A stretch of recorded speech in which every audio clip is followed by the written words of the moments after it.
बोलो गीता माता की जय, वैकुंठनाथ की जय, लक्ष्मी नारायण भगवान की जय। आज श्रीमद् भागवत गीता का तीसरा अध्याय है। कर्म बिना संसार में रह सकता नहीं कोई, मैं भी करता कर्म हूँ देख सका तू मोय। शुरू सृष्टि में यज्ञ ही, शुरू सृष्टि में यज्ञ की आज्ञा दी करतार। यज्ञ कर्म का रूप है नहीं इस बिन निस्तार। यज्ञ रूप है ब्रह्मा का यह जानत श्रीमान, जो नर त्यागे कर्म को सो मूर्ख नादान। जिमी कुछ करता कर्म है ना करना निमि कर्म, इस कारण करना भला बेजर जाना मर्म। तीसरा अध्याय प्रारंभ। कर्म योग। अर्जुन ने पूछा, हे जनार्दन, यदि आपके तप से कर्म से बुद्धि श्रेष्ठ है तो केशव मुझे इस घोर कर्म में क्यों लगाते हो? मिले हुए वचनों से आप मेरी बुद्धि को भ्रम में डाल रहे हैं। निश्चय करके मुझे बतलाइए जिससे मैं कल्याण को प्राप्त हूँ। श्री कृष्ण जी बोले, हे निष्पाप अर्जुन, मैं पहले समझ चुका हूँ कि इस लोक में दो प्रकार की निष्ठा कही है। एक तो संख्या वालों का ज्ञान योग और दूसरा योगियों का कर्म योग। कर्मों का प्रारंभ न रहने से ही कोई निष्कर्म नहीं कहलाता। उन कर्मों का त्याग करके संन्यास करने से ही किसी को सिद्धि नहीं मिल जाती। मनुष्य क्षण भर भी कर्म किए बगैर नहीं रह सकता। प्राकृतिक के गुण ही सब मनुष्यों को कुछ न कुछ कर्म करने में लगाते हैं। जो अज्ञानी कर्मेंद्रियों को रोककर आत्मचिंतन करने के बहाने विषयों की चिंता करता है, वह पाखंडी मिथ्याचारी कहता है। हे अर्जुन, जो इंद्रियों को मन में दमन कर और विषयों में प्रवृत्ति न होने देकर उनसे कार्य लेता है, वह कर्म योग का अभ्यास कहता है और श्रेष्ठ कहता है। अपने धर्म के अनुसार नियमित कर्म करो, बिना कर्म किए तुम्हारे शरीर का निर्वाह नहीं हो सकता। हे कौन्ते, यज्ञ के निमित्त किए जाने वाले कर्मों को छोड़कर जितने कर्म हैं उनके करने से मनुष्यों को बंधन होता है। अतः तुम फल की इच्छा त्याग कर यज्ञ के लिए कर्म करो।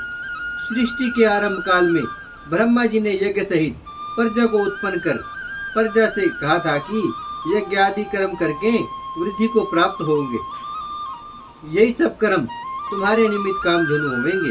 इस यज्ञ से तुम देवताओं को संतुष्ट करते रहो और देवता भी तुम्हें संतुष्ट करेंगे। इस प्रकार परस्पर बर्ताव करते हुए तुम और देवता कल्याण को प्राप्त होवोगे। यज्ञ आदि कर्मों से प्रसन्न होकर देवता इच्छित सुख की सामग्रियां देंगे, परंतु उनके दिए हुए दान को जो बिना उनके भोग लगाए ग्रहण करता है वह चोर है।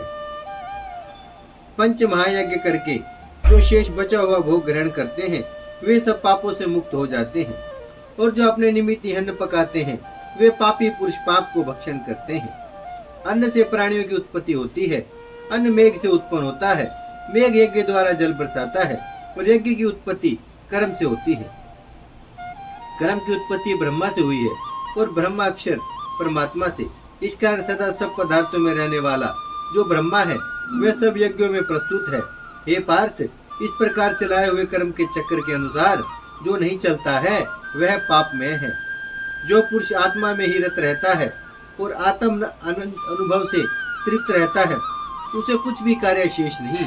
वह कोई कर्म या करे या ना करे उसको कोई प्रयोजन अथवा लाभ नहीं है, और किसी प्राणी से अपना लाभ कर लेने की भी उसे कोई आवश्यकता नहीं है।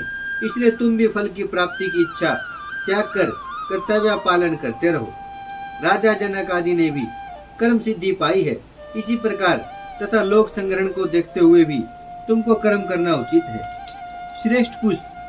श्रेष्ठ पुरुष जिस कर्म का आचरण करता है दूसरे मनुष्य उसी मार्ग पर चलते हैं, और वह जिसको प्रमाणित मानता है उसी के अनुसार सब उत्तम मानते हैं। हे पार्थ, मुझको तीनों लोकों में कुछ भी कर्म शेष ना रहा और ना कोई अपर्याप्त वस्तु प्राप्त करनी है, फिर भी मैं कर्म करता ही रहता हूँ। यदि हम भी आलस्य में होकर कर्मों को नहीं करेंगे तो मनुष्य हर प्रकार से हमारे ही पथ का अनुकरण करेंगे। जो मैं ही ना करूँ तो सब लोग भी ना करने से नष्ट हो जाएंगे। इससे मैं भी वर्ण संकरों के उत्पन्न करने का हेतु बनकर प्रजा को नष्ट करने वाला समझ जाऊंगा। इससे मैं ही वर्ण संकरों को उत्पन्न करने का हेतु बनकर प्रजा को नष्ट करने वाला समझा जाऊंगा। जिस प्रकार अज्ञानी फल की इच्छा करके कर्म करता है, वैसे ही फल की इच्छा न करते हुए ज्ञानी को लोक शिक्षा की इच्छा करते हुए कर्म करना उचित है। कर्म में आसक्त अज्ञानियों की बुद्धि में ज्ञानी भेदभाव उत्पन्न न कर, परंतु आप सवै कर्म करता हुआ उससे भी प्रसन्नता पूर्वक कर्म करावे। हे अर्जुन, सब कर्म प्रकृति के गुण से उत्पन्न होते हैं, परंतु जिनकी बुद्धि अहंकार से भ्रष्ट है, ऐसे मूर्ख लोग समझते हैं कि हम करता है, परंतु जो गुण और कर्म के विभाग को सच्चा तत्व जानता है, वे ज्ञानी पुरुष यह समझकर इसमें आसक्त नहीं होता कि गुणों का यह खेल आपस में हो रहा है।